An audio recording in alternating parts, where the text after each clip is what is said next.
What's up, everybody? Welcome to the show. This is the Week 13 recap, Week 14 preview. I've got myself, Ace, on here with PS Fans 2 from the Sports.fun universe. This is the football guy. If you do not know that, this is their football guy. And he's been nice enough to join me today so we can kind of talk about what's been going on in football, what's going to be happening in football, and also the Sports.fun universe. Let me see if I can trying to make sure we're good to go here. Sean, can you hear me? There we go. Yep. All right, now we're good to go. How are you, man? Good.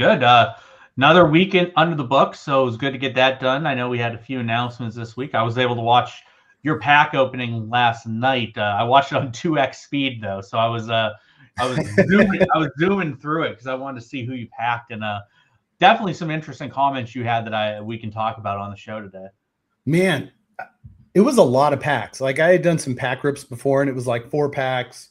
I think one was 7 packs, but that was a lot of legendary packs. And now I have this problem because I have too many guys in my like active or in my development. And I'm trying to figure out like, okay, so I got to be real strategic. I actually have this like layout right here that has the guys, what days I'm going to try to promote them, the guys that I'm not planning to promote, what I'm going to do with that. I need to figure out like my one thing I've noticed, and I'm sure you guys have some fancy formula for it, is that some players that can be the same price, some give more TP when you trade them in.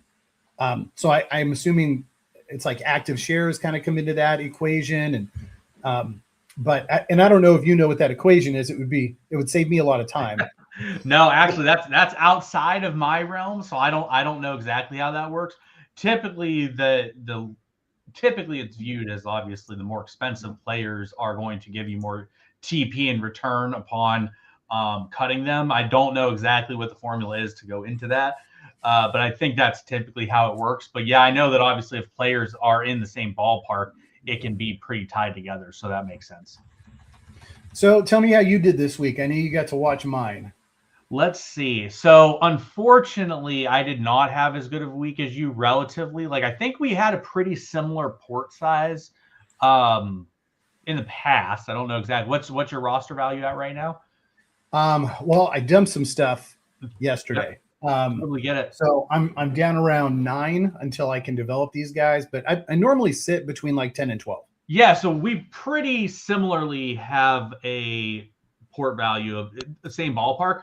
I had some bigger. I try not to go week by week per se, and more so go like the holistic approach, which is the nice thing is there's plenty of different paths to go down. But the main issue that I had is I have 9 quarterbacks. 2 of the guys I do not have are Mahomes and Love.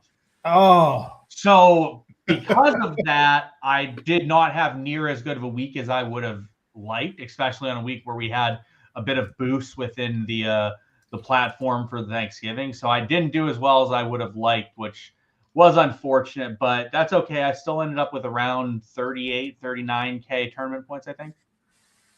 That's awesome. So do you like take your time in rip packs, or do you just like as soon as 11 o'clock, well, I guess 1 o'clock your time hits, right? Yeah. Is it 10? I don't rush into it. It's more so like when I'm available to do it, I'll rip through them. But I typically rip through them pretty quickly to go and see what I get. And obviously, like, I think the way that I try to guess is that like 200 is kind of the average point. So if I get above 200, I feel that it was a decent pack. If I get below 200, it's not as good of a pack. And I would say this week, the nice thing with where the NFL prices are at, everybody's for the most part close enough that if you don't drill like 4 third or fourth page guys, like if you get like someone decent, it should at least get you into the like average-ish range that I feel good about. And then if you can just drill like 2 of them, I think like one of the packs you had it opened and it was like Taylor into like McCaffrey or something. I'm like, oh, that's fantastic. That's what you love to see. Yeah, I did have. I think I started off pretty strong. You know, it's wild. I actually keep track of all my packs. So part of the reason why I'll do that stream is, well, people like to watch. You know, the 3 people or whoever watches, right? You and 2 other people, like my mom and whomever else. But also in that stream, I always put my packs. Yep. So that way I can just, and that's honestly, it's for me. So I can go back and reference it. And it's just easier to reference it on my like X stream than it is anything else. But ironically, and I didn't know this the first week, but let me pull it up. The first week, my pack value, the first pack I ripped was $400. It was that's a good pack. $99. And I had no idea how beastly that pack was. And then I ripped like 283, 245, and 130. So that was my expectation moving forward. that was a good pack. Yeah, I screenshot mine typically and we'll post them somewhere. So I have them. Let me see what I did yesterday. So I had a high pack of like 299 and my low pack was around 150. And I would say my average was in the 210-ish range, which is above what I would expect to be average. So I thought it was pretty okay for the most part. Obviously it could be better, but I thought it was mostly okay. Looking at yours yesterday, I thought yours on average probably were even a bit higher than that. It looked like to me. Actually, they were lower. Oh, really? Interesting. 207.17. Okay. Because of course, I ran the numbers. Yeah, of course. I didn't do the full math on mine, but looking at them, I would say it's around 210. Nice. Yeah. So, and that's the thing. It's like I open enough packs to get a good average number. You only open 3 or 4. It's like boom or bust half the time. But 14 packs was pretty heavy yesterday. Yeah. The only issue with it is obviously, like you said, you end up having too many guys. But that's kind of one of those problems you kind of want to have. Because I think looking at it on average, you can pretty much promote 6 packs a week, 4 or 5 to 6 packs a week. Once you start getting over that, then it becomes where you're double dipping. But yeah, I mean, I saw so like receivers, you crush receivers. I did terrible at receivers. I have no AJ Brown. I have no Rashee Rice. I have no Nico Collins, which is unfortunate because I had a lot of him at the beginning and then I decided to move. But I have a lot of Brock Bowers and I have a lot of Bijan Robinson that kind of offset those. But yeah, your real gap for me was quarterback. I have like none of those guys. And then I have like none of the receivers. So like your big gap is like those receivers and quarterbacks just crushed what I did. Yeah. And I had, I didn't feel bad about not having Jordan Love or DeAndre Swift. Like if you had the balls to roll with those guys, good for you. There was not a world in which I was going to roll with DeAndre Swift against the Eagles in that share he's got right now. But I also, the funny thing is, I think Monongai put up the same exact score right around it. He did. Yeah, he did. I mean, if you would have asked me ahead of time, hey, are the Eagles going to allow 2 100-yard rushers at home? There's no way. I mean, in the Eagles defense, I mean, it hasn't been great. Obviously, it seems like the last 6 quarters they've played have not been real playoff caliber football. But I think the Eagles, in large, play pretty good defense. So I was not expecting that at all. A lot of people that I saw, gosh, there were people in the Discord that had absolutely crushed. I mean, we're talking 10 times, 12 times. And those are guys who loaded up on Love, loaded up on Swift, and they were able to take advantage of those things. I sold all my Bowers. Mm-hmm. And so I got shut out on Bowers. I reallocated. The one thing that you don't see on the screen is that I have a ton of Tyler Warren, who finished in 4th. Yep. So, which is as good as finishing in 12th, right? Yep. And I have a lot of Tyler Warren too. I have no Kelsey because I really want nothing to do with him with his age and them not really looking like they're going to make the playoffs. They'll probably make it. Let's be honest. But yeah, I've tried to stay away from him, but I have a lot of Warren because obviously I love Tyler Warren. So it's a situation I definitely would have liked it. It was a weird spot last week too, and I mean I sort of saw it within the market because I typically will follow everything that's going around as the week goes.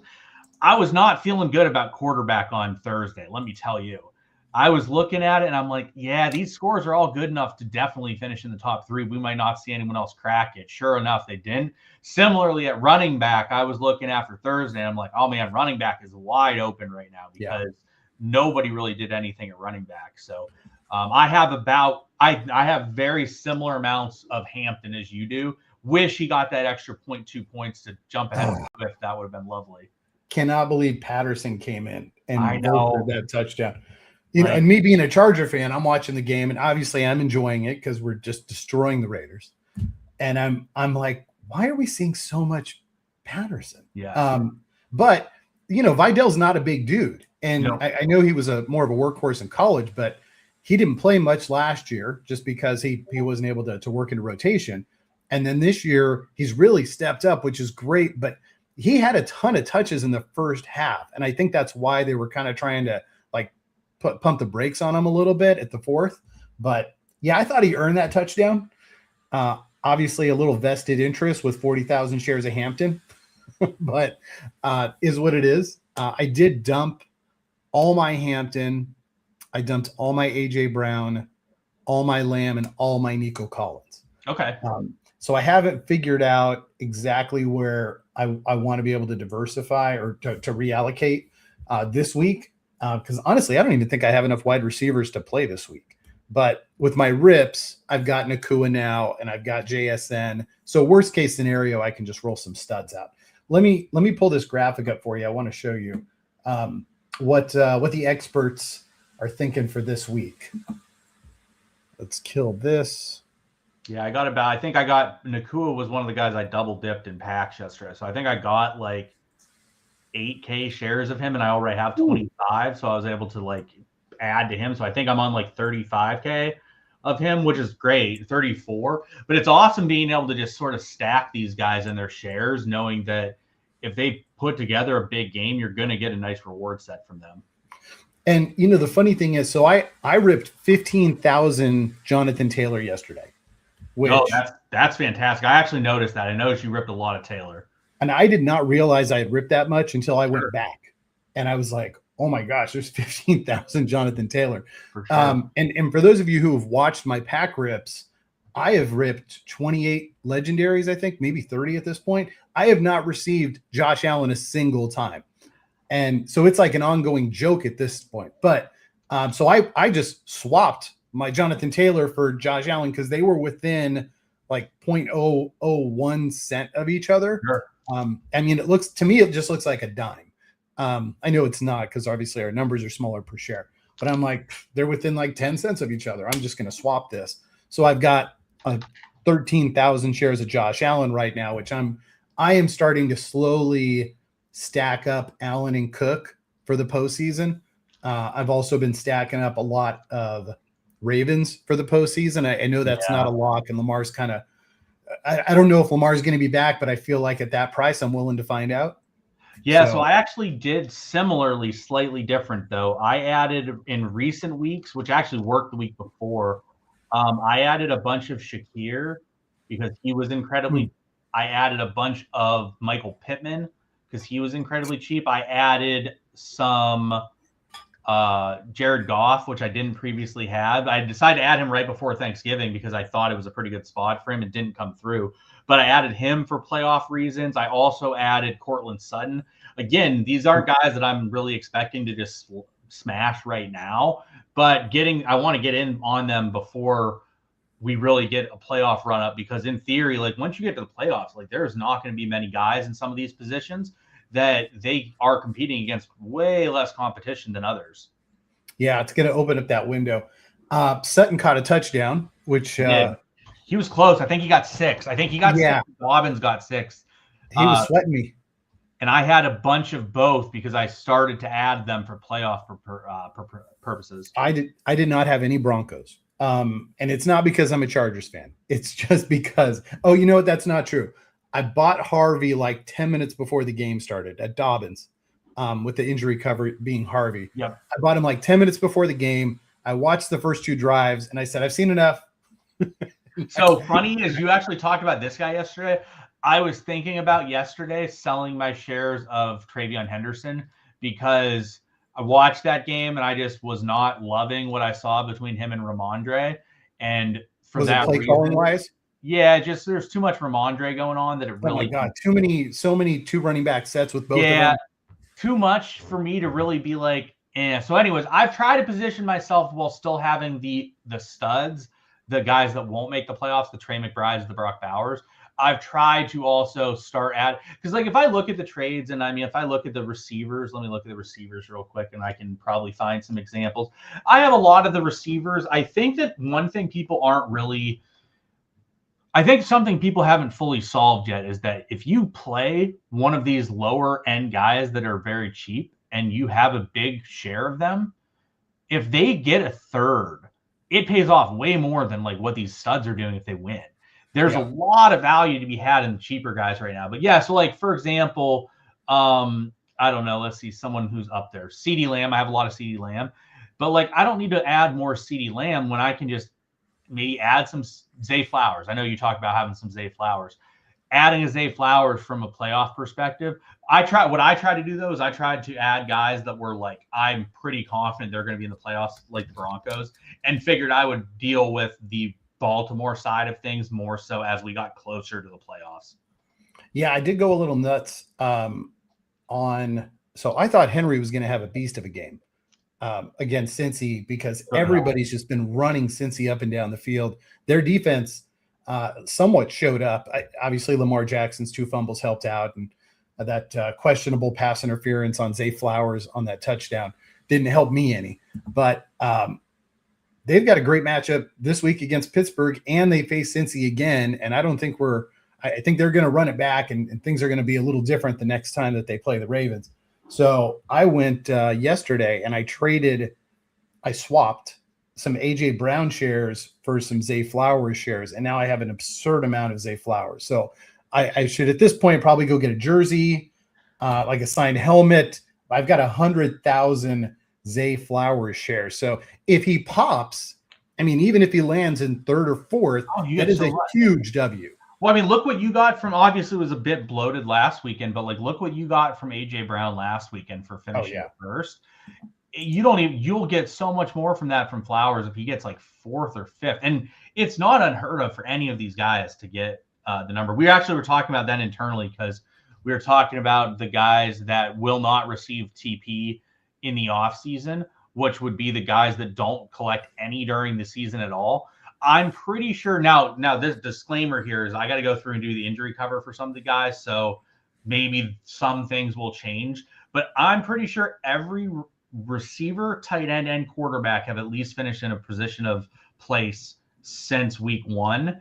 I think there's like 5 running backs that haven't. It's like Kamara, Dobbins, a couple others, but like a few of those guys are guys like Dobbins who like they could easily make the Super Bowl, and if they make the Super Bowl, he's going to most likely be accumulating TP during the playoffs. So it's one of those things where like I think there's quite a bit of TP to be accumulated from guys like that. But yeah, I mean, I noticed like this past week I got so much TP from my Hampton exposure, and he didn't even do he got 3rd, so like he did do well, but like it wasn't like he got 1st, and I think I got more for him than I did for Bijan, and I had a boatload of Bijan shares. Yeah, similar. With Bijan, I was carrying 17,000. He earned me 5,000 TP. Yep. I was carrying Hampton, who finished 3rd. I had 40,000, and he earned me just under 10,000 TP. It's a huge difference. Yeah, so going into last week's games, I had 35,000 Bijan, 36,000 Hampton. The TP was pretty much identical. It was only 1,000 off. I got 10,000 for Bijan, 8,900 for Hampton. I mean, that's like if Hampton gets 5th, I get like 5K TP out of it still. Like that's pretty substantial for a guy that's definitely capable of it, especially right now. And that was another thing as I noticed on your reveals on your pack reveals the other day. It's something I really agree with, and I think people haven't fully keyed in on yet. Certain positions, if you have an injury, the backup's not going to be very relevant. Like if Brock Bowers gets hurt, their backup tight end is not likely going to be able to replicate anywhere near what Brock Bowers does. But a lot of these running backs and even some of the receivers, if they go down, it actually is a better situation for them than if they are actually the guy. Like with Hampton down, you're getting a lot of usage out of Vidal that you wouldn't otherwise. He's maybe not the best example. If DeAndre Swift went down, Monongai is like a smash spot. Yeah, I mean, if CeeDee Lamb went down, everybody feels pretty good about Pickens. And he doesn't have to. There's what 8 to 10 targets that are now off the table. Exactly. And I think that'll be an interesting play. I wanted to ask you because Amon-Ra St. Brown is going to be out. Jameson Williams, I assume, is going to be the cover. But Laporte is gone now. St. Brown's gone. Are you expecting Williams and essentially Gibbs to be real involved in the pass game, I assume? I definitely could see an uptick for both of them. That was actually, so I was watching the game on Thanksgiving, naturally, and I know how reactive the market has been when a guy gets injured. I don't think it's necessarily right, but it doesn't matter if it's right or wrong. It's what happens. So I saw the injury, and I was like, okay, I'm not going to. I want to see out of timeout because they went to commercial. I'm like, all right, I'm going to see what happens during commercial. Sure enough, he dumped off like 10% during commercial. Then they show him walking to the locker room with a limp. I'm like, all right, if you're going to the locker room straight, you're done, in my opinion. And I'm like, he's going to dump off a shitload. So I'm just like, all right, I'm just going to sell him. In the back of my head, I'm also like, this isn't necessarily a bad thing next week because Jameson Williams is going to be the guy. So my plan was basically, I'm like, I want to sell him, come back in at a lower price point, get more shares of it. So pretty much what I did is I dumped off my my St. Brown shares at like, I think I got out at like 0.02 and then I came back in at like 0.013. I'm like, perfect, way more shares. That's what I wanted to do. But I think people overreact to injuries, especially in certain situations, because certain spots it really doesn't matter. I will say I disagree with you on one, which we'll talk about in a second, because we can go back and forth on it. But some guys, if they get hurt, the backup you have no interest in. Some guys, if they get hurt, it actually could even be a benefit to their player for the time being. And I don't think people have reacted to that. Soccer, if someone gets hurt, like they just dump, like they hardcore dump off. And NFL, they do not to the extent, but also like there's no way a Mona should dump off 35% because he got hurt. Like he's not a guy that does it. If Brock Bowers gets hurt, all right, maybe it's worth it. But anyways, the one guy that I'm interested in as a Chargers fan, Trey Lance has upside to put up a pretty monster game due to his rushing ability. Now, that said, he also could suck massively, which is more likely the scenario. But, like, for example, him coming in and being the guy at quarterback is much different than some of these other teams where the backup isn't going to be a mobile guy. Like, Lance could legitimately get, like, a 20-carry game in certain situations. Yeah, that's scary. Now, by the way, the Chargers schedule is just a complete nightmare the rest of the season. But they do play the Eagles this week, and we don't know. I was making a joke when Herbert came back because as soon as Herbert went to the locker room, I was like, oh, yeah, fractured finger. He's done for the day. And then he comes out with that like giant glove, right, which looks hilarious, like from Happy Gilmore, right, the fake hand that Weathers has after he gets attacked by the crocodile. And I'm thinking, what is he going to do? And he's trying to hand off with the offhand, and I'm thinking, I've seen enough. So I sold all my Herbert, 35,000 shares. And so I'm like, even if he is okay, he's not doing it today. Sure. But going into the Eagles defense, I think Herbert's not even a great start. I do understand that Trey Lance can run. Where was he from? Nevada? North Dakota State. Okay. That's like, do they even call him D2 anymore? No, it's like it's football subdivision or something. It's like FCS. But I mean, they're good. They would be a bowl eligible team if they were in D1. Wow. Like they would probably go like 7-5, 8-4 type of team if they were like in the Mountain West or something. Gotcha. So they're basically like my school, San Diego State. Cool. Yeah, they're probably pretty. Honestly, they should be in the Mountain West. That's kind of what I would have been expecting for them, and they would probably be comparable to San Diego State if that was the situation. Yeah, and they might end up doing that now that you've got some teams moving to the Pac-12. Not to get too far off. So Trey Lance spent time in San Francisco, Dallas. I honestly didn't even know he was the backup until he came in. I don't remember him doing anything or even getting a lot of opportunities. So he didn't really do much for Dallas in terms of regular season usage. But he has played enough in the preseason, plus his like previous stuff. But he did. So he played a game against Washington.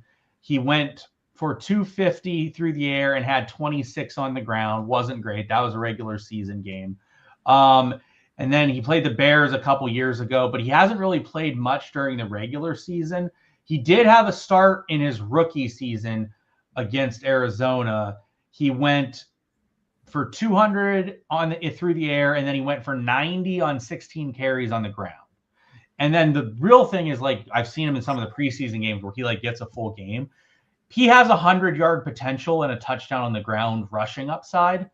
That at least gives you some upside that we don't really see with a lot of these other quarterbacks. Because we're talking, if you get to 25, I would say you have a pretty good chance at getting at least a top 3 at quarterback, if not higher. If you go for 100 and a touchdown on the ground, you don't need to do very much else. Or even like if you go for 50 and a touchdown on the ground, you have a very, very clear path to getting there with not a massive passing game. Yeah, and you know that's what we see with guys who run the ball. With Lamar, with Josh Allen, and those guys are not afraid to call their own number when they get in the red zone. And Trey Lance is very much like that. Let me pull up his let's pull up his college game log for you. Like this guy is probably someone that ran for like 1,000 or 1,500 yards when he was in college. So like you're talking a guy that just has massive rushing upside that other people don't really see. So sophomore year of college, he went for 1,100 yards and 14 touchdowns on the ground. His senior year, he went for 1,300 yards and 18 touchdowns on the ground. So you just don't really the receivers or the quarterbacks we have, the typical quarterback grouping that we have here. There's only 2 real mobile threats, I would say, and that's Lamar and Josh Allen. Lance probably has more mobile threat than them. The issue is he's going to be pretty terrible. He's the worst passer we have by far on the platform. Yeah. Well, I hope as a Charger fan, it doesn't come down to that. So we'll see. I mean, they've got until Monday to see if Herbie can play. But we'll see how that plays out. I do think taking advantage of the injury cover right now is a great strategy. However, it is important for everybody to keep in mind the injury cover is not going to be like a permanent thing. Next year, my understanding is that the roster base is going to expand and that we're not going to have injury covers next year. So it is important to think about that as you're moving forward. You're not getting RJ Harvey right now because you have Dobbins. You're going to have Dobbins this time next year wherever he plays. Yeah, the injury cover. Yeah, it's definitely something that we are going to be discussing as we get to the offseason to fully lock in what the plans are going forward. But that is definitely a correct assumption of the injury cover definitely could not exist or exist in a different way going into next season. So the idea was for this season, it was a shortened season. We didn't want people to get burned by an injury like day one and just have no real recovery from it. So that's why it was in place this season. Going into next season, it could look drastically different. I know you got to bounce. Let me ask you one quick question. Because we're rolling into the postseason pretty soon, we're missing guys like Stafford. I think that Stafford's probably like the biggest name. And we don't have we could potentially only have 3 or 4 tight ends. Is there a possibility that you guys might roll out maybe 5 to 10 more players? It's definitely something we will be in discussion on and we'll consider. The plan was always to at least reevaluate, because the issue is when we launched, we're talking when we set things up, it was like week 6, week 7, and then like we launched, I think like week 10. So we had to have the players locked in by week 5, week 6. The one person that I feel like if I could do it over, I would redo it. I would have Stafford in over probably Baker Mayfield. But at the time in which we made the decisions, Baker Mayfield was up near the top of the like the MVP charts because he had a really, really hot start to the season. So if there was one guy that I could do over and add right now, it would be Stafford for probably Baker Mayfield. In regards to the overall players, the idea that I tried to go with was I tried to give us as many playoff viable players as possible in most positions. So, for example, at tight end, I think that we have a pretty realistic shot to get 8 or 9 tight ends into the playoffs. Now, that said, don't know exactly how the playoffs are going to go. If the Rams were to advance significantly in the playoffs. Obviously, we have no quarterback from them. We have no tight end from them. So it is a situation where if we get to a point where there are very few players of a position, we may look to do that, or we may look to do that at the beginning of the playoffs. But for now, we're happy with where we're at from a balance perspective. I actually have a few more minutes. I could stay on until about 3:15. So looking at the guys, I think we should have good playoff representation. There are going to be some misses, and we'll have to look to see how the playoffs shake out as we get down the stretch. Yeah, I feel like the AFC North is kind of a problem right now because nobody really wants to win that division. So, and I think this week will kind of give us some really good insight. This week and next week, if Lamar can get back to where he needs to be, even though he's moving a little better last week, his accuracy was all over the place. And now all of a sudden, Cincinnati is like just a tad bit relevant with Joe Burrow back, and that could be a thing. They don't have a great schedule. I mean, I should say they don't have a very hard schedule the rest of the way. They've got a couple bumps, but it's not bad. And for some reason, Tomlin always is able to get his Steelers into the mix. So even though Aaron Rodgers is decrepit and doesn't seem like he can throw the ball further than 10 yards downfield, the Steelers always find a way to stay relevant. So I think that division kind of makes things a little tricky. But, I mean, gosh, we're seeing – I know when I think about these teams, like the Patriots have 4, the Bills have 4. A lot of the top teams do have 3 or 4 players already good to go. And that does help. The challenge is, like when we talk about tight end, it is going to be completely open because you're not going to have Bowers. You're not going to have McBride. Assuming the Colts make it, you'll have Warren and Kittle. And then it's kind of like we'll see what happens, right? You don't know what's going to happen with Goddard. You don't know what's going to happen if Lively's going to steal all the thunder from Andrews, kind of thing like we saw last week. So I do think that part is interesting, but there's going to be a very big lane for people heading through the playoffs, especially people who are able to nail it going into the playoffs and ride guys. So if you're sitting here going, look, I think it's going to be Rams Patriots, and you're able to stock up beforehand and you're able to ride that through the championship game, that's going to be a huge win for people. Yeah, it's one of those things where I think, like you said, we lose McBride, we lose Bowers. Those two are so far above the other tight ends right now that they're getting a lot of the TP right now because they're very, very good. Once you get to the playoffs, like if we lose those two and Kelsey doesn't make the playoffs, all of a sudden, like that skyrockets George Kittle and Tyler Warren's value by a pretty substantial amount because they're both incredibly solid and probably better than other options, while also having a decent chance to advance in the playoffs. But yeah, like you're talking, let's say you get to an NFC championship game that's like Rams 49ers, and then the AFC is like, I'm not going to say Pittsburgh because Pittsburgh's probably not going to be there, but like, let's say it's like Bills, Denver. Well, there might only be like one tight end in that scenario. Like you could be sitting on Kittle and he's the only guy that's still relevant. So definitely an interesting spot. The receivers and running backs, I think you'll be okay.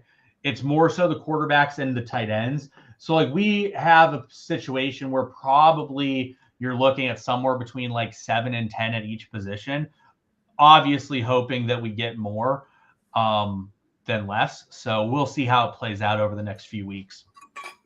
I assume what we're trying to avoid is 2 teams meeting in the Super Bowl and there's little or no exposure. Like there's not a tight end or there's only one quarterback kind of thing.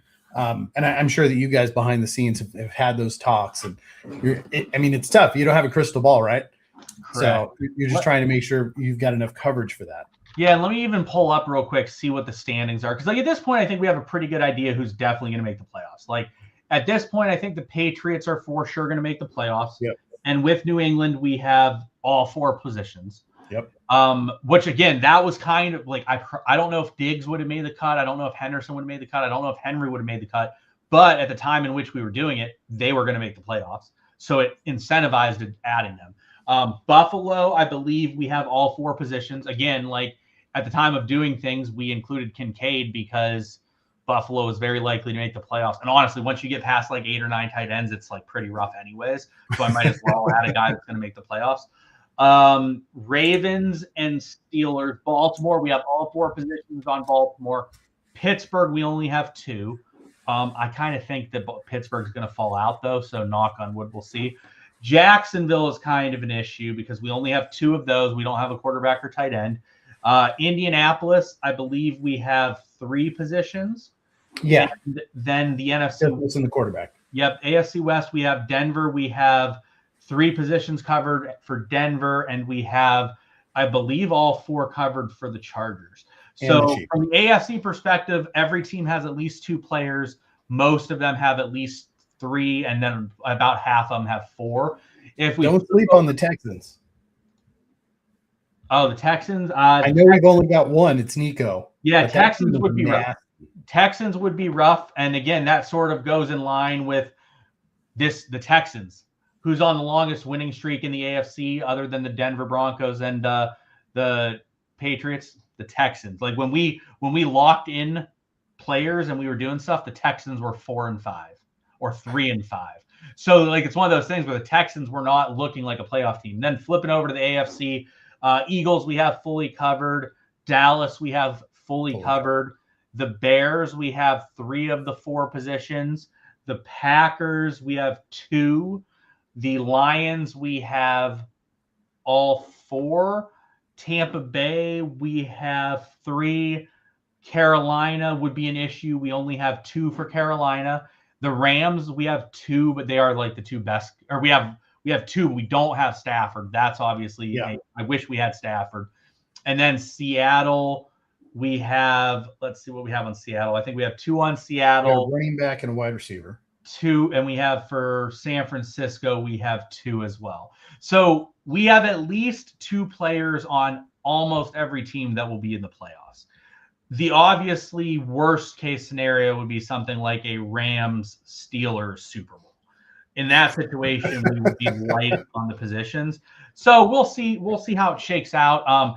The NFC, like right now, the NFC, like getting in the playoffs is going to be tough because there are only so many spots, and there are teams like, for example, right now the Bears are the 1 seed, and I believe the 49ers have the same amount of wins as them, and they're the 7 seed if the playoffs started today. Yeah, it's pretty nasty. Like Detroit at 7-5 does not look good. No. And half a game behind them are the Cowboys, who are on fire right now. Yep. But it's really hard to kind of figure out where that path is. Now the Bears and the Packers and the Lions, I believe they all play each other quite a bit over the next 5 weeks. They're going to beat each other up pretty good, but and we'll see which one of those teams emerges, right? Yeah, but so we've knocked out quite a few teams, and I think we have good coverage of what's left. Again, the one player I wish we had right now is Stafford. I feel like that is the only miss. But again, when I had to make the decisions, it wasn't as clear cut. If I obviously was making the decision now, I'm choosing Stafford over Baker Mayfield easily. But yeah, that's a tough spot. Yep. You had to make some cuts, and I feel like the cuts at most positions were pretty good. That's the one where if I could have it back right now, I would. So if you guys decide you're going to drop like another 5 to 10 players, because I'm sure you're not just going to drop just Stafford. Like I would assume maybe Purdy might be in there. Would you guys consider the wide receiver 2s? Like, I mean, Devontae Adams is the elephant in the room. I mean, I don't expect the Cowboys to make it, so Pickens isn't really on the board. But is that somebody that you would also consider? Because I know everything right now is just RB1, wide receiver 1. There's no splits there. Likely we will not do a second player per position on team this season due to the injury cover dynamic. If we add 2 players from the same team, it really screws up the injury cover situation and the mechanic that we put in place. So I don't think we would be looking at this year. That was kind of a discussion too we had originally, where if we do want to expand our player pool next year, like from the beginning of the season, you're looking at like T. Higgins, George Pickens, Devonta Adams, like those type of players, Burrow or Joe Burrow, Jaden Daniels. Like we had and have a decent chunk of players where if we decided to expand from the beginning of the season, we can because of that. And again, like next year, if the injury covered mechanic is gone or changed, that gives us the option to start bringing in these wide receiver 2s on teams that would be included if things were not how they're run this year. Like, for example, T. Higgins, those three that I mentioned, Pickens, they would have all been included this season had we not wanted to run the injury cover mechanic, because they are probably good enough to be in that group for sure. It's just it worked. We thought the injury cover function worked a lot better. No, I agree. And you know what? And for those of you who follow football, you're probably looking and going, "Hey, Malik Neighbors, I want to pick that guy up." And it looks like there's going to be a handful of players, about 10 to 15, that are studs that people absolutely would want moving forward in the next season. Plus, we'll have to see how this draft class looks. You being the college football guru, I'm sure you have much more insight on that than someone like myself who occasionally watches a game when it's on in the background. It's okay. The class this season, I would say, is okay. I'd say it's better than last year by a decent chunk. But like the marquee player, probably the marquee players aren't really in this class compared to what I think they would be in the next year's class. Because Jeremiah Smith would be like the clear gem guy that everyone wants, and he's not able to go pro yet. So I do think it's pretty decent. There are some higher end guys at each position, really, except for quarterback. Quarterback's kind of I don't know what's going to happen. And the tight end spot is nowhere near what last year's tight end spot was. Like Warren and Loveland and like the tight end Fannin, like that group of tight ends is a lot stronger than what we'll see this year. Yeah, I was really expecting to see some exciting things from Arch this year. It just hasn't happened yet. Pretty much every quarterback, it's kind of been a joke running in the college football space. Every quarterback that was expected to be like a first round pick has literally just shit the bed. Every single one. So it's like one of those things where everybody at quarterback, everyone like walked away with like, woof, you did not have a great year. Yeah, that's a tough call, right? So yeah. I think from what we care about, obviously there's a lot of guys who we don't give a shit about because we don't actually have the ability to buy them. But next year, as we look forward, those things and being able to build your rosters up and have those studs who, like the Joe Burrows and the Jaden Daniels, they're going to add another layer, another dynamic that you guys already see in soccer. We don't see that yet on the NFL side. So for someone like me who doesn't play both, I will look like a baby giraffe the first couple of weeks as I kind of stumble around. But I'm excited to see how that plays out, especially with all this TP that we're going to have during the offseason. For sure. Hey, have you guys figured out that math equation that lets people know like what's that TP number? So if I look at who finished, like Zay Flowers was the number one receiver in week 1, but I don't know how much TP he's going to have, so I can kind of figure out this equation. Yeah. Have you guys settled on numbers yet? We haven't settled we haven't like locked it in. We have an idea what we think we're going to do. I think what likely is going to happen is it will be like a fixed number for every week that we didn't do things. And that will be the number for it going forward. And then, like I said, we'll likely put together who the people are, because you obviously did. It's been very helpful. I've used it like so many times, the list of like what people have done, but from weeks 1 to 10 before the platform was launched, what their results were, where they finished. So we have that. And I have all the data. What I don't have yet is the injury cover data from the earlier parts of the season. So I have to go in and do injury covered transactions for the beginning portion of the season, which luckily I'm able to go back and look at previous projections and do. But I haven't had the time to go back and sort through that yet. But we've been talking about it internally, and once we have all that sorted out, I'm sure we'll let everyone know. So we should plan on injury cover guys counting towards off season, like Emmanuel Wilson had that big game for Josh Jacobs. Correct. The games in which a player had an injury cover, the plan is, I don't want to say it's like locked in, but it's like that is our plan, is the players that have been injury covered will have injury cover. It's definitely will happen for the games that have been launched. I'm pretty sure that it's going to happen for the games that were not launched. I have to go back and verify that I have all the data to be able to put that together. So as long as that data exists and I'm able to do that, then we will be able to do injury cover for the earlier parts of the season. So for example, the data that you have where it's like so-and-so finished 1, 2, 3, 4, 5, et cetera, might change slightly because some players may have been injured and had injury cover during those timeframes and actually placed in the top 3 or 5. But I haven't been able to go through that and look at that yet. Yeah, and that's in full disclosure, when I put that together, it was on ESPN scoring, not DK scoring. So they don't have bonuses. I need to adjust that. And I was hoping I wouldn't have to because AJ has that spreadsheet. But then I went through and I found a couple errors in the spreadsheet. And I was like, AJ, I'm going to need you to update this because I can't like project properly without these numbers. So yeah, hey, go ahead. I got to go through that and make sure we have all the data that we need for that and put it together. But unfortunately that's more of a manual process because there's no real way to just like, oh, if this guy's out, plop in this guy because it changes. Like even the Jets the last couple of weeks, I think we've had a different injury cover for Garrett Wilson than we did previously. Hey, he got 6. He did before. He was close, and he would have been huge because nobody owned him. It makes me uncomfortable. Right. But anyways, I got to go through and see and make sure all the data is available for us to do that.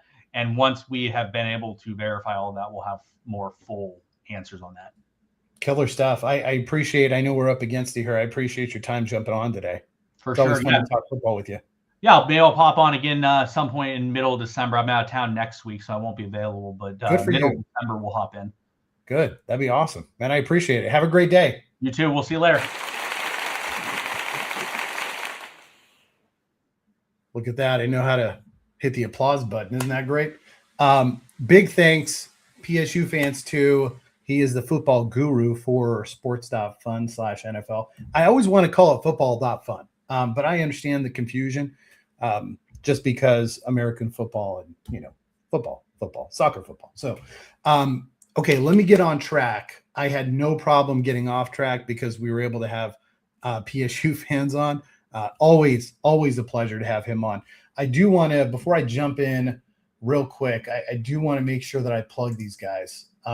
They did a great job on Sunday. So I'm only talking slowly because I'm trying to, I needed to make a note of, give me a second here. Bear with me. Hold on. We're going to get through this. Sam and Knock kicked off a show this past week called Amplified. They do it during the early games. I think they kick off a little early. They talk a little bit gambling. They talk a lot of football.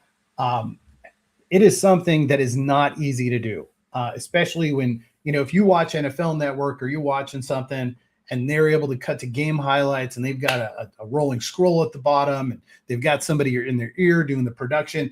They make it look really easy. And it's on NFL Network, it's just not. It is not that easy. And I've been in the positions where I've done radio and we have stuff like this going on and you're trying to keep people updated and keep things relevant, but also have a conversation going at the same time. And then you got a guest jumping in, you're kind of going a couple different directions. It is not easy. And for their launch show, I thought they did a great job.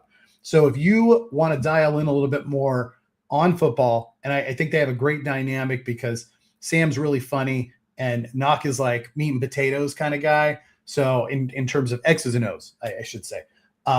So if you want to be able to just hang out, like for me, and I've watched a lot of football. I covered the Chargers when I lived in San Diego. I've been on the field. I've been in the locker room. I know a lot about football. I enjoyed the show. And I think the show is also set up where if you're a casual fan or you don't really know football that well, it's funny and Knock will kind of get into the X's and O's and help you understand why certain teams are doing certain things without getting too much into the weeds. So anyway, I wanted to make sure I plugged the guys. I thought they did a great job. They're going to be doing it. My understanding is every Sunday moving forward, the rest of at least the regular season, and it is the early game. So jump in a little bit early. They'll talk about some gambling stuff, some plays if you like to get into those micro bets, and then they'll talk about the games throughout. So anyway, it's called Amplified. Give those guys a little shout out. I think most of them are on here, but you can check out Knock is on Twitter at It's Knock. That's GNOC, by the way. And then you can find Sam at Stephania at Sam Stephania. It's just like it sounds. I'll put it in the chat. It'll make a lot more sense. It's a long name. Or Sam actually is in the chat. So just click on Sam's name in the chat. Should go straight to his X page. But give those guys a follow. Make sure you check out what they've got going on. All right, let me get back on track here, guys. Because I've already eaten 50 minutes. And I know that you guys have been active in the comments. I really do appreciate that. Let's see. Chris is talking about, can I do this? Chris is talking about Kincaid. I'll talk about Kincaid. I'm going to get into positions right now. Let's see. Mention the players in the summary. I'll watch. Professional gambler. Love this guy. He's in. He's active. He gets it done. Deathblock is in here. Sam jumped in. Oso, what's up, guys? He said, "Hey, let's go." Gosh, I ripped 14 packs yesterday. 14 legendary packs. And for those of you who are just kind of jumping in, if you didn't see the stream yesterday, this is my life right now as I'm trying to figure out like who to promote on what days, how many shares I have of them. And then these are the guys that I'm not going to make active, promote, and what I'm supposed to do with them, because now there's too many guys and there's not enough days. That is an entirely different stream. So I know why you're here, and you're here because you want to find out who we're going to go with this week. So let's break it down. Gosh, I feel like I'm jumping in a new segment. I should have some music or something for this. Let's see if we can do this. That sounds so shitty. Give me a second here to change the screen share. Okay, now we're getting pumped up.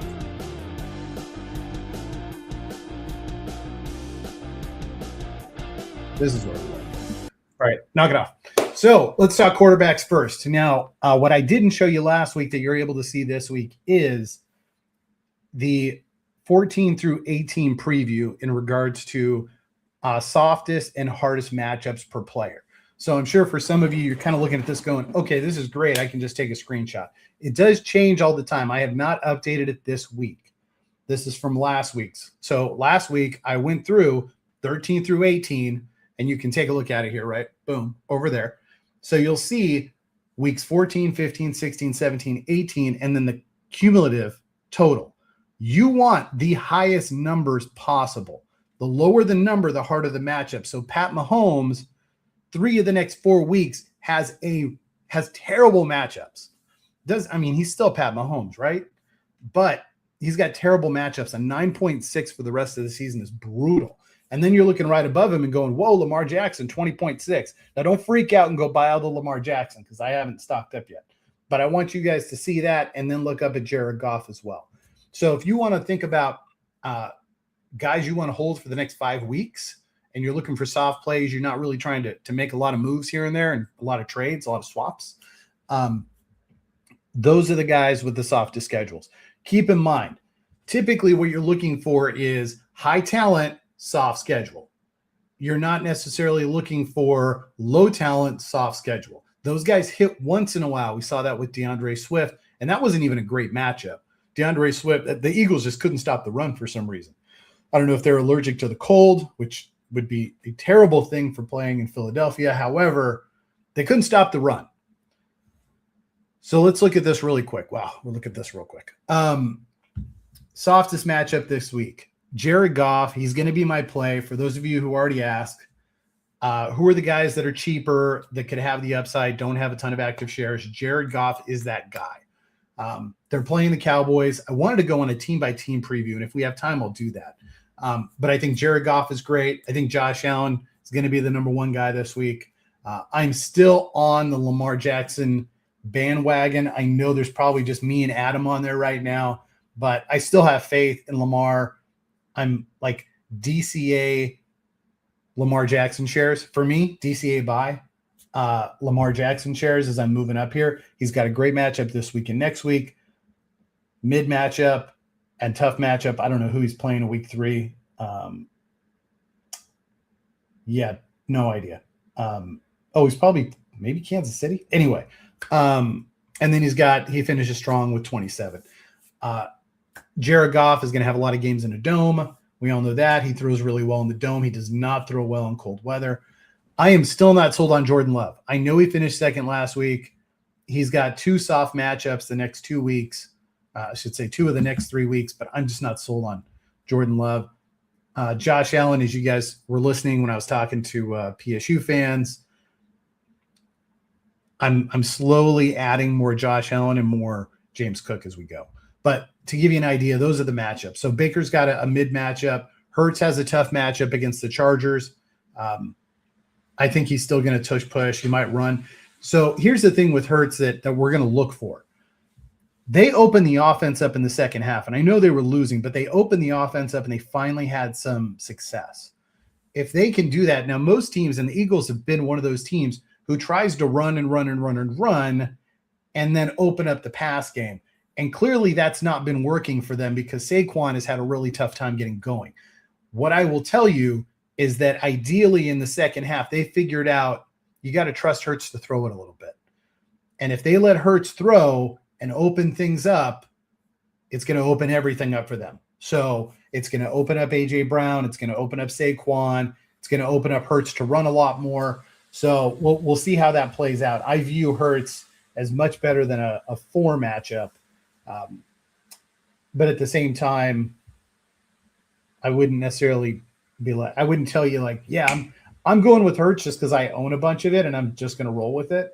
But, and I do like his schedule the rest of the season, but it is a tough matchup.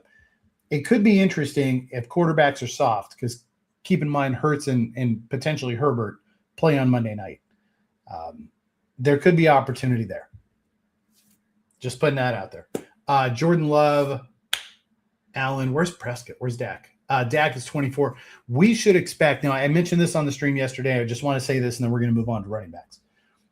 The last 2 weeks, Mahomes and Prescott both finished in the top 3. The week before that, Prescott and Jalen Hurts finished 1 and 2.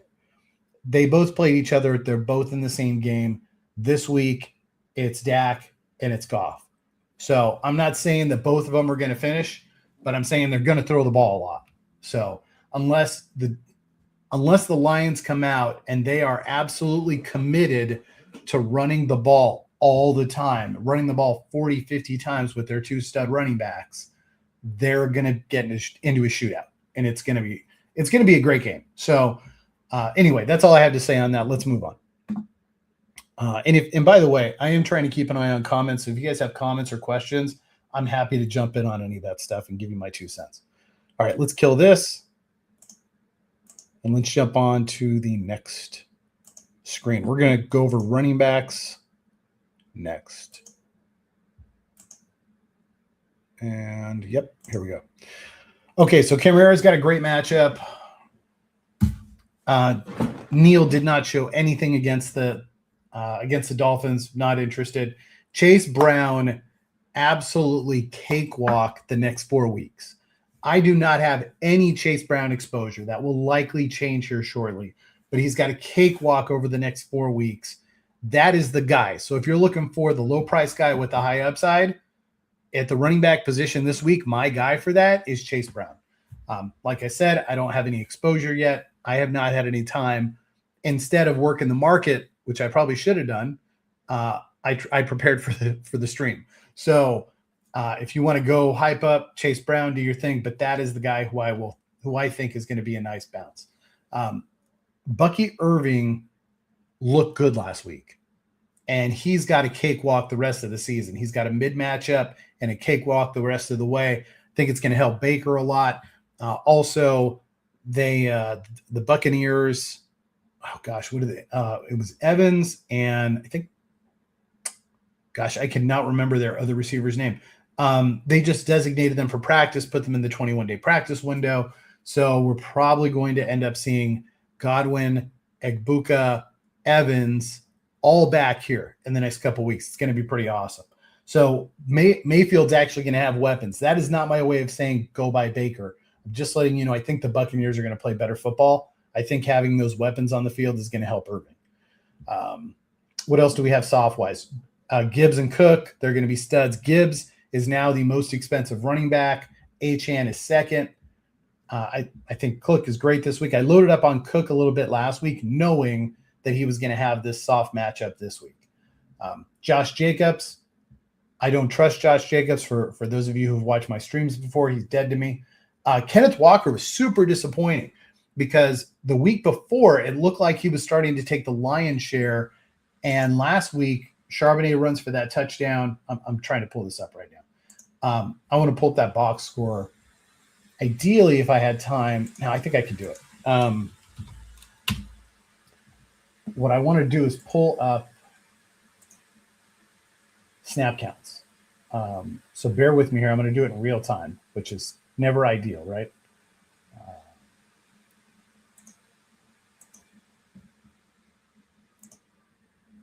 Stick with me. I'm almost there. Okay, so the challenge with Kenneth Walker and Zach Charbonnet is similar to the DeAndre Swift Monagi situation, where if one of them were to get hurt, the other one automatically propels and is an absolute stud. So last week we saw, there we go. We actually saw Walker's snaps increase, but he only had 13 carries. Gosh, does he even look right? Yeah, and then Charbonnet. Okay, that was the thing. So the week before, Kenneth Walker had 30 snaps to Charbonnet's 15 snaps. And that's where we started to see what we anticipated was a trend for Walker. I actually bought a little more Walker to kind of see where this was going to go. And then last week we saw Walker with 37 snaps and Charbonnet with 26. We cut into that again, which was odd, right? Because the Seahawks they destroyed the Vikings last week. So we should have seen Walker really take the lion's share and have a big game, and he didn't. He actually, even though he had more snaps, he only had 13 carries. 37 snaps, 13 carries for Walker. Charbonnet, 26 and 14.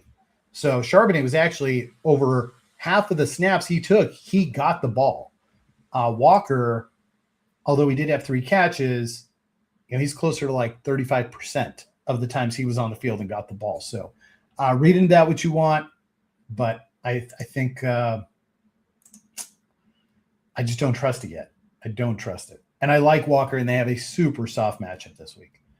Anyway, let's move on. Any questions, any comments? I think I see something here. McMillan. Okay, we'll get there. We will get there, Chris. We're actually going to jump into – here you go. We're going to jump into wide receivers right now. Probably help if I close some of these. So don't ask me anything. I have to go back because it's gone now. That looks like that's what we want, right? There we go. So let's look at wide receivers. A.J. Brown has a massive matchup. Some of you might have been wondering, if you were listening when I was talking to PSU fans, I said I dumped all my A.J. Brown. I dumped all my CeeDee Lamb. I dumped all my Nico Collins. I dumped all my Amarian Hampton. I dumped a bunch of guys yesterday because I felt like I could sell them high. I was playing the market game a little bit.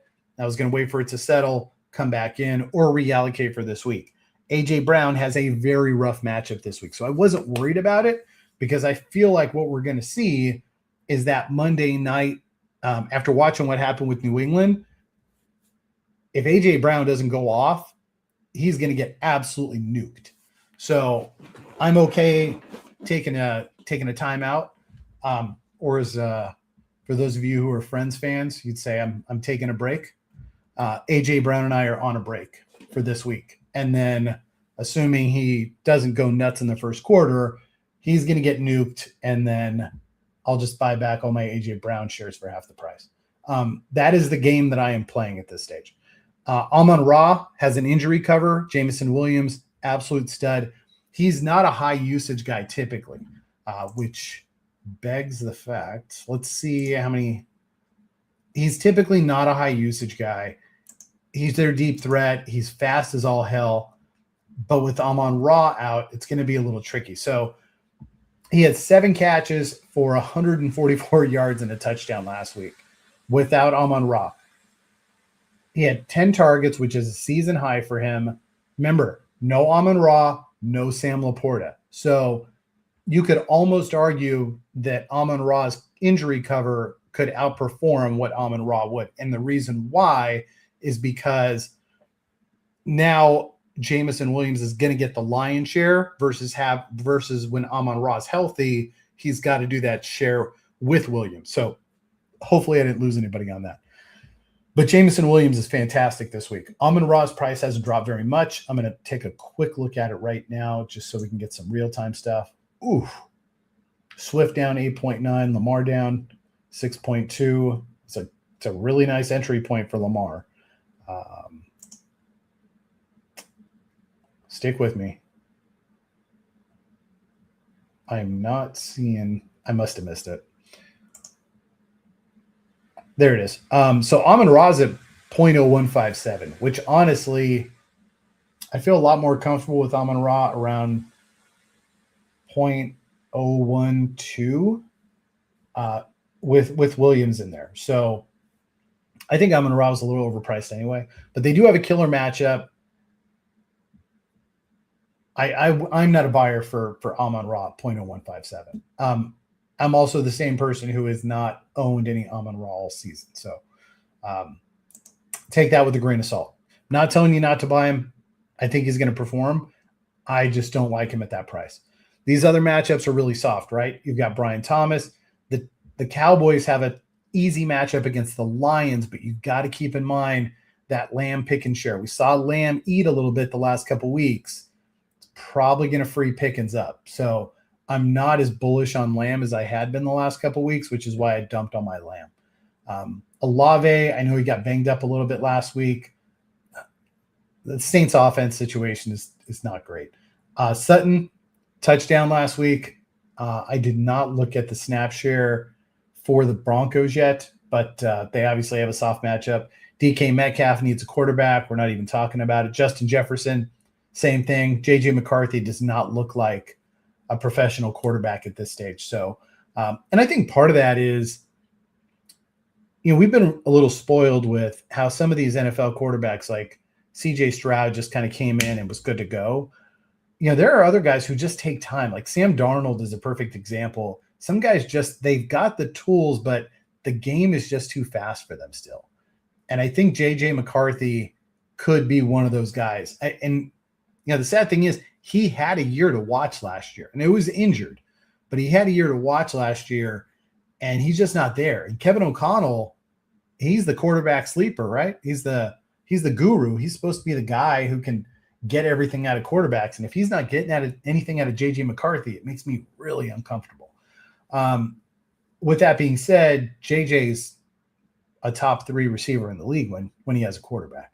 And then you've got Zay, my guy Zay, my 100,000 guy, 100,000 share, Zay Flowers with the softest matchup of the week. So he is my go-to play this week. I know you guys always want like a value play. You can go on all the websites. They'll give you all the chalk, and we'll look at that quickly. But I think for his price, Zay Flowers is worth a flyer this week. So that's my guy. McMillan, by the way. So Chris, just to circle back around on your comment, I know you asked about McMillan. McMillan's the Panthers look like they're going to make the playoffs, right? And McMillan seems to have hit a stride. He's working really well in the offense. He's catching a decent amount of touchdowns. He doesn't have a terrible schedule moving forward, an 18.5 in terms of weighted measure. However, he's got to buy this week. So if you want to buy McMillan cheap, this is the challenge we all have right now, right? Well, I want to buy McMillan because he's cheap, but also the market continues to trend downward as people are making their exit because there's not as much utility the rest of the season. And that is just that's the reality of the situation. So with that being said, and I'm clicking through trying to find McMillan's price. I remember yesterday when I ripped a pack and I saw McMillan, his price was so low. I said, yeah, I'll keep it for that. It's just, there's no point because he's a stud. And the Panthers look like they have a legit shot to make the playoffs. So we'll see that race in the NFC South is going to be really interesting. But for 0.006, I think McMillan's a hold. I like him the rest of the way. When you look at the rest of these receivers, they're all just a mixed bag at that price, right? You're looking at like Jalen Waddle. Let's say who's around him, right? Jalen Waddle, Chris Olave, Michael Pittman. I really like Rome Odunze, but it seems like he is just not that guy right now. Cortland Sutton, I know he caught a touchdown, but I still have some concerns about him. Watching May on Monday night, man, he spreads the ball so well. And that's why Diggs is the price he is. If you want to buy a guy and look postseason, Diggs could definitely be that play. However, we've seen soft ones that get bounced in the first round. So I don't have like the ultimate confidence that the Patriots, even though they get the 1 seed are going to be that team that kind of powers through. But we'll have to see how that plays out. And then after that, you got Shakir, who's sneaky. Metcalf, Thomas has a great matchup. I know he came back last week, but there's just not. My whole point is, in running through all these names, there's not a lot of great options. And we saw 2 weeks ago McMillan pop the number 1 spot. There's not a lot of these guys who are going to have that kind of upside. So for that price, I think it's worth it. He's going to win Rookie of the Year. Egbuka is the same price, and they just got Godwin back, and Mike Evans is going to be coming back, and Bucky Irving's back. So Egbuka is it's going to be good for the team, but in regards to what we're trying to do, not great. Lad McConkey, we'll have to see how Herbie looks. I know that broken fingers on the offhand, but I don't own any McConkey, and I'm a Charger guy. But I look at this like it's best ball. I don't need a guy to drop 15 points every week. This isn't regular fantasy football. I need a guy who's going to score 6 points one week and 30 points the next week. That's the kind of I need an erratic kind of high upside play.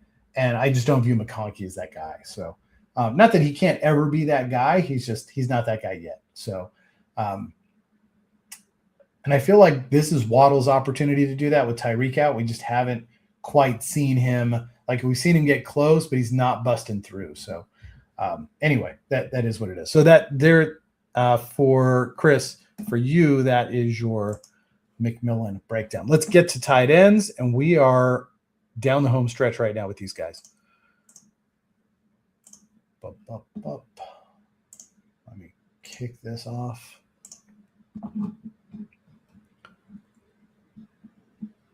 Whoa, too many screens. There we go. Here we go, tight ends. Okay, so the obvious plays here are going to be Bowers, McBride, and Warren. Warren obviously has a killer matchup. I've stocked up on Tyler Warren. I think I'm close to 50,000 shares at this point. He is by far my most owned tight end. Trey McBride is second. I think I've got about just shy of 20,000 shares on McBride.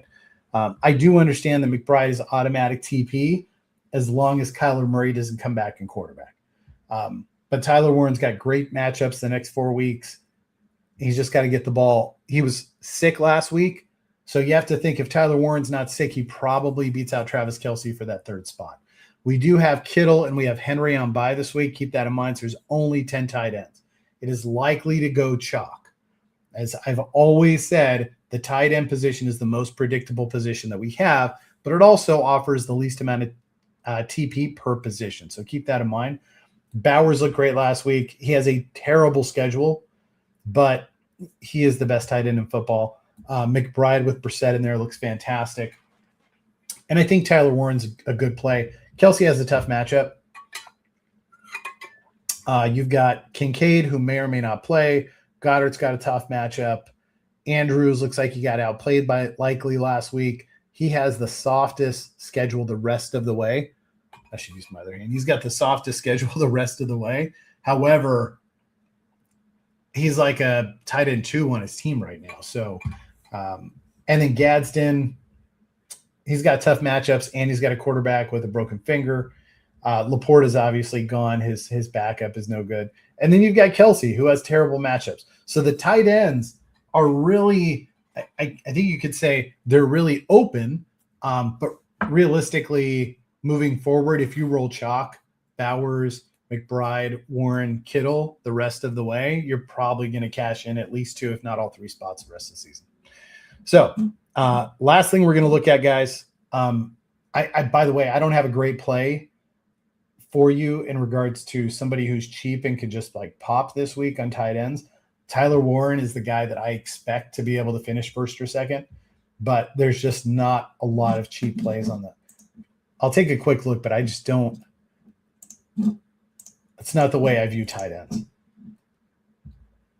Ferguson's at 0.008. Henry's on bye. Gadsden's really cheap.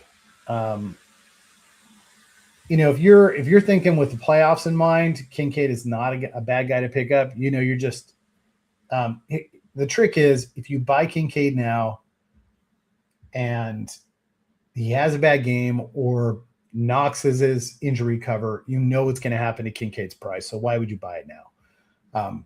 It doesn't make a lot of sense. So, I mean, I'm buying guys who I think are going to be able to ride hard during the playoffs, but I'm buying them with the intention that I think they still have gas during the regular season. So if you want to start buying for the playoffs and off-season TP now, more power to you. That's just not the strategy I'm going with. Look at that. AJ Brown up to 0.0142. Nice. Allen up to 0.0307. Goodness. That's great. Okay, one more thing we're going to look at, right? Don't let me get too enamored with the market.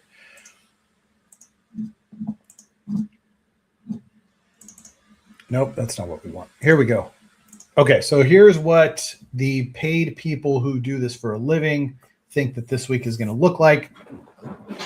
All 5 websites are chalk on quarterbacks. Everybody agreed. Allen, Prescott, Jalen Hurts. I've got a ton of Jalen Hurts. I've got some Allen. I dished my Prescott. Not that I don't think he's going to score well, just that he's going to be highly owned and highly played. So I'd rather roll the dice on somebody else. I think Goff is that guy. I just need to be able to make that play on my portfolio. Running backs, you'll notice I highlighted 2 guys. Those are the only 2 guys that stand out, and that's Chase Brown, who I already mentioned, and Josh Jacobs. He's got a soft matchup as well. Fantasy Pros projects him as the number 3 running back this week. Otherwise, everything is Achane, Gibbs. I think we all expect Achane and Gibbs to be 1 and 2. That is the exacta box between those guys. And then you've got Bijan. Cook has a great matchup. I expect Cook to land in the top 5, if not the top 3. Taylor has a rough matchup. Bijan has a rough matchup. That's where you talk about like great talent, soft matchup versus guys who are mid talent, soft matchup. You're kind of trying to find that balance. Achane and Gibbs are great talent, soft matchup guys. Taylor and Robinson are great talent, hard matchup guys. So you kind of have to weigh that out. And I think I've mentioned this, and I'll just mention it before I go to wide receivers. The way I stack my roster, I really only sit between like 35 and 40 players. I know we only activate 35. So I try to leave those windows open for the evening games and for the evening game on Sunday and the evening game on Monday. I like to keep at least 2 or 3 spots open, probably a little more this week because both teams on the Monday night game have 4 players. But with that being said, what I try to do is throw a couple studs up to give me a solid, what I would consider like a high floor. Like a Bijan is a guy who's owned, but he's going to give me a high floor. Gibbs, Achane, those are guys who are going to give me high floor and high production. And then I want to go with erratic guys, inconsistent guys who are going to be cheaper, but have that opportunity to be able to pop like Amari and Hampton did last week, like DeAndre Swift did last week. For me this week, that is a guy like Chase Brown. So I like to have that mix. So I pick a couple guys. And we talked about this. And for those of you who follow on Twitter, I only activated 7 wide receivers last week. 5 of them, I did have all top 5, but I only activated 7. On the running backs, though, I had a ton activated on the running backs. So, and I felt like I was just kind of like throwing spaghetti on a wall kind of thing with my running backs. So I did that. And then I wasn't really confident going into Monday night. So I just loaded up on a bunch of Travion Henderson, bought like an extra 15,000 shares just to give me cover. I wasn't necessarily in a position where I was going to be able to increase my TP very much. But if Travion did land in 2nd or 3rd place, it was definitely going to impact my TP negatively. But I went for it, and then we saw what happened with the Monday night guys. They got absolutely nuked. So just keep that in mind as you're putting together your roster. I think there's a couple different strategies. That's my strategy, and it works for me. Everybody's, what I tell people, if you don't know football, just go chalk. Just go with the guys you want to go with that are the studs, and you'll accumulate TP every week. You're probably not going to have these monster weeks like you see some other people have. But if you just want to make sure that you're accumulating TP, just go with your studs. You'll be fine. So speaking of that, you'll notice that everybody has JSN number 1. For the most part, the top 5 is the same across the board. Nakua, Lamb, Chase, Rice in various combinations. I don't necessarily disagree with that. I don't view CeeDee Lamb as a top 5 guy this week. I misspelled Nacua again for the second consecutive week. Puka, love Puka, but man, Devontae Adams keeps vulturing all those touchdowns, right? That is rough. And then everything is chalk with the tight ends. Everybody's got McBride first, and then you have RotoWire trying to sneak in with Tyler Warren there. Okay, so I think, gosh, where are we at? So, Chris, thanks for being active right now. I am going to do something that I haven't done before, which is basically shut down the stream, but continue to answer questions and type a little bit in the chat, because Professional Gambler was nice enough to jump in and he said, hey, I can't watch the stream. Would you mind mentioning the players in the summary? So, and I know we did this last week, so I'm going to go through Professional Gambler 1309. I'm going to go ahead and start dropping in some names into the chat. So with that said, it's game over. I'm going to call it a day. I have seen enough, and I hope you guys enjoyed today. It was great having, once again, I want to thank PSU fans too, being able to take the time to jump on with me today. It was great. There was a little alpha in there for those of you who are paying close attention. I know he's not able to give up everything, but he definitely gave us some things to chew on. So take a listen to that. If you missed that, that was the first 45 minutes of the stream, and then the rest of the time was me babbling about players and predictions and softness and those kind of things. So anyway, I hope you guys have a great day. Make sure that if you're watching on YouTube, you pound that like button. If you were watching on Twitter, feel free to leave a comment, hit me up. You can find me at Best Baller Ace on X, or if you're on Discord, you can find me at Aced Out. I'm fairly active in the Football.fun Discord. But otherwise, I'm going to call it a day, guys. Thanks for joining, and I'll see you around on the internet.